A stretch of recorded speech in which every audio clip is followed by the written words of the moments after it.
के दो सर्व प्रमुख प्रतीक चिन्ह सिंह चतुर्मुख और अशोक चक्र मगध से ही निकल कर आए हैं और बिहार 2000 वर्ष पूर्व मगध के नाम से ही जाना जाता था। लेकिन बिहार का चिरस्थायी योगदान इन प्रतीकों से भी कहीं ज्यादा गहरा है। हमारी आज की शासन व्यवस्था, धर्म, कला और इस्तेमाल में आने वाले सिक्के भी गौरवशाली बिहार से ही प्रभावित हैं।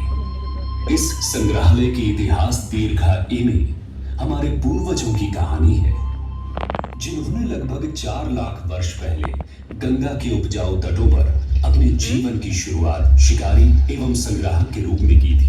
फिर धीरे धीरे उन्होंने खुद को अपने पर्यावरण और भौगोलिक परिवेश के अनुकूल ढाल लिया।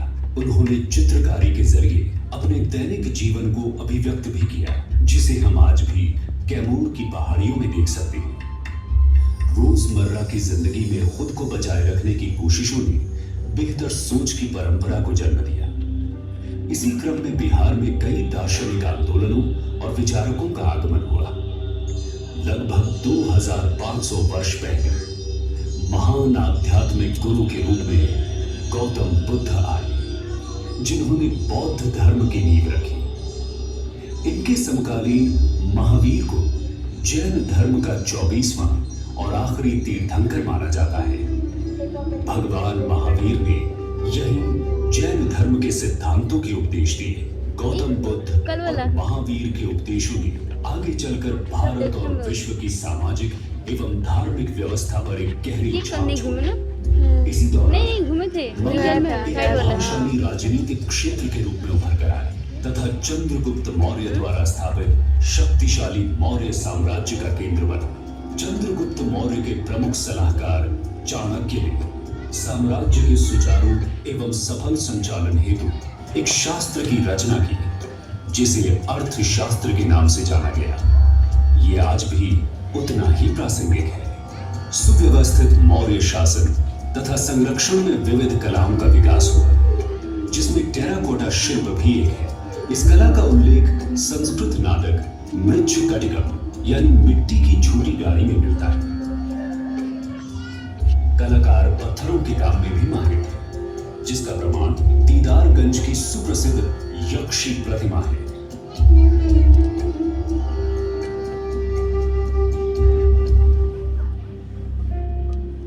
वर्तमान पटना के कुम्हरार नामक स्थल पर खुदाई के क्रम में एक 80 स्तंभों वाला सभागार प्रकाश में आया है।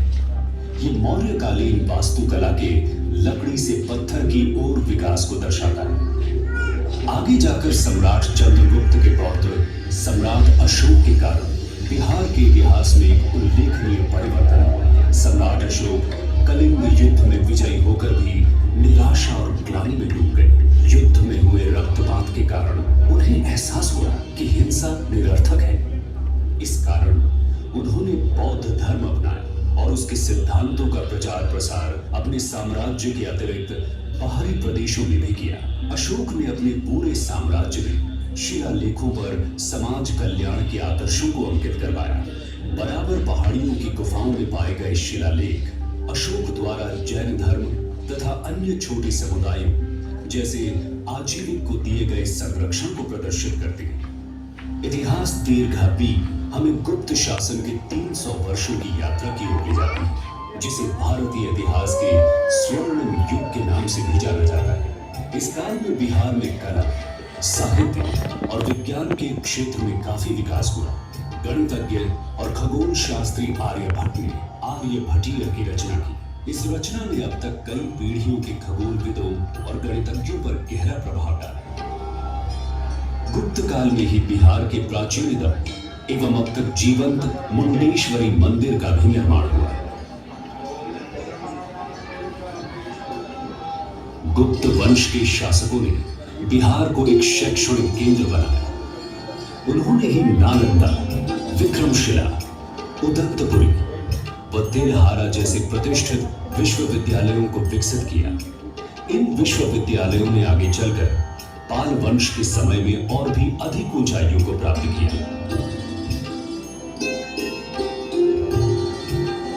संग्रहालय में रखी पाल कालीन बौद्ध व हिंदू मूर्तियां इस समय के कलाकारों की कलात्मक दक्षता एवं अभिव्यक्ति की सक्षमता को दर्शाती है।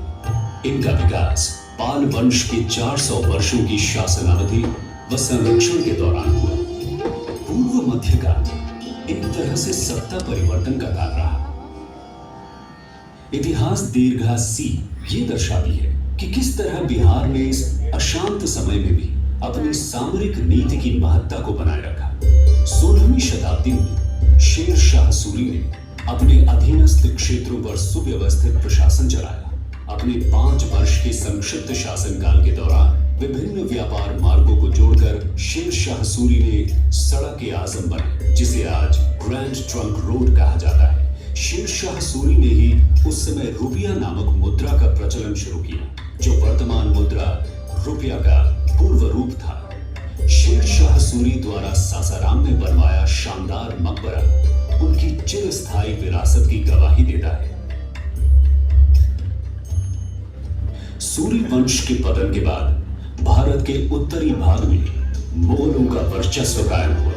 बादशाह अकबर के शासन के समय बिहार मुगलों के 12 मुख्य प्रांतों में से एक में गिना जाने लगा। इसी समय बिहार सूफी मत का एक महत्वपूर्ण केंद्र बना। ये प्रदेश शेख याहिया मनेरी जैसे संतों का वास रहा, जिनकी खूबसूरत मजार आज भी हम मनेर शरीफ में देख सकते हैं। सिख धर्म की आध्यात्मिक तरंगों ने भी बिहार में गंगा के तट को छुआ। पटना में ही सिखों के अंतिम गुरु गोविंद सिंह जी का जन्म हुआ। हरमंदिर साहब को सिखों के 5 तख्तों में से एक गिना जाता है। समुद्री मार्गों और व्यापार के विकास के कारण British east India company Bharat में पहुंची। अंग्रेजी प्रभाव से कलमबंद प्रमाणों की परंपरा शुरू हुई। पटना कलम चित्रकला इसी परंपरा का एक उदाहरण है, जिसमें जनसाधारण की छवि मिलती है। परंतु जल्द ही अंग्रेजों के आर्थिक नियंत्रण ने बिहार पर बुरा असर डालना शुरू कर दिया। किसानों को अनाज की फसलों की जगह अफीम और नील जैसी नकदी फसलों को जबरन उगाना पड़ा, जिसके कारण बिहार में कई भयानक अकाल पड़े। अकाल के समय ही अनाज के संग्रह हेतु अंग्रेजों ने गोल घर का निर्माण करवाया, लेकिन बेरोजगारी बहुत ज्यादा बढ़ जाने से बड़ी संख्या में लोगों को मजबूरन विश्व भर में फैले यूरोपीय देशों के खेतों में गिरमिटिया मजदूर के रूप में काम करने के लिए बतौर ठेके पर जाना पड़ा। आज मॉरिशस, सूरीनाम व फिजी जैसे देशों में इन लोगों ने अपने बिहारी मूल के साथ एक नई पहचान बनाई है। बिहारी संतति दीर्घा गर्वपूर्वक आपका परिचय बिहारी मूल के ऐसे प्रधानमंत्रियों, लेखकों, क्रिकेट खिलाड़ियों और कलाकारों से कराती है, जिन्होंने अपनी मातृभूमि की संपन्नता में योगदान दिया है। इधर भारत में जैसे जैसे औपनिवेशिक ताकतों का अत्याचार बढ़ा, वैसे वैसे आजादी की पुकार और भी बुलंद होती गई। स्वाधीनता आंदोलन को बिहार के चंपारण सत्याग्रह से बहुत बल मिला।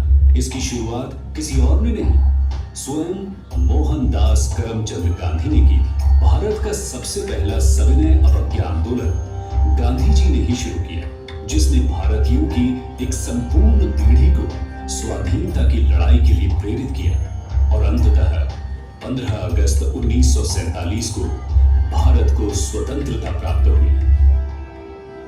आज हम बिहार के इतिहास के बारे में जो भी जानते हैं, वो सब हमें कला, शिलालेख और वास्तुशिल्प के उदाहरणों से पता चला है। सर अलेक्जेंडर कनिंघम भारत के पुरातात्विक सर्वेक्षण के पहले महानिदेशक हुए। उन्होंने पूर्व प्रसिद्ध चीनी यात्री जैसे ह्यून सैंग के यात्रा विवरण का अध्ययन किया और उसकी मदद से उन्होंने नालंदा की खोई हुई विरासत को ढूंढ निकाला। आज भी नालंदा में चल रही खुदाई से नई व अद्भुत वस्तुएं सामने आ रही हैं। इनसे नालंदा विश्वविद्यालय के गौरवशाली इतिहास के बारे में कुछ नई और आश्चर्यजनक बातों का पता चलता है। नालंदा से थोड़ी दूर तेल्हारा है, जहां अभी बिहार राज्य का पुरातत्व निदेशालय खुदाई कर रहा है। इस उत्खनन से यह पता चलता है कि तेल्हारा भी कभी नालंदा की तरह ही शिक्षा का एक महत्वपूर्ण केंद्र रहा होगा। बिहार जैसे गतिशील राज्य की संपूर्ण कहानी कहना और उसके बारे में जानकारी दे पाना इतने थोड़े से समय में संभव नहीं। इस अद्भुत प्रदेश की जिज्ञासु व उत्सुक प्रवृत्ति के कारण हर दिन हमें इसके किसी नए पहलू के बारे में पता चलता है।